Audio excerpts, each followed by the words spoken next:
حضرت ابو امامہ رضی اللہ تعالیٰ عنہ بیان کرتے ہیں، رسول اللہ صلی اللہ علیہ وآلہ وسلم نے فرمایا، جو شخص اللہ کی رضا کی خاطر کسی شخص سے محبت کرتا ہے تو وہ اپنے رب عز و جل کی تکریم کرتا ہے۔ حضرت ابو ہریرہ رضی اللہ تعالیٰ عنہ بیان کرتے ہیں،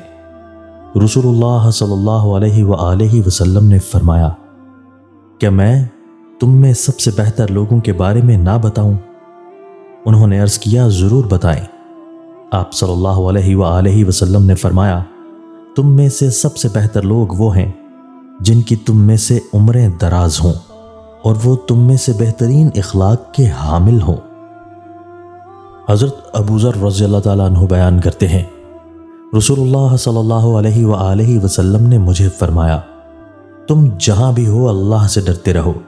اور برائی کے بعد نیکی کرو، وہ اس برائی کو مٹا دے گی، اور لوگوں کے ساتھ حسن اخلاق کے ساتھ پیش آؤ۔ حضرت عائشہ رضی اللہ تعالیٰ عنہا بیان کرتی ہیں، میں نے رسول اللہ صلی اللہ علیہ وآلہ وسلم کو فرماتے ہوئے سنا، بے شک مومن اپنے حسن خلق کی وجہ سے روزے دار اور تہجد گزار شخص کا درجہ پا لیتا ہے۔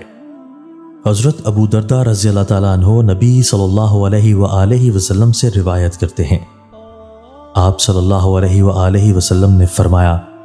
روز قیامت مومن کی میزان میں حسن خلق سے زیادہ بھاری چیز کوئی نہیں رکھی جائے گی، اور اللہ یقیناً بد زبان اور بیہودہ باتیں کرنے والے کو پسند نہیں فرماتا۔ حضرت ابو ہریرہ رضی اللہ تعالیٰ عنہ بیان کرتے ہیں، رسول اللہ صلی اللہ علیہ وآلہ وسلم نے فرمایا، کسی کو پچھاڑنے والا شخص زیادہ طاقتور نہیں،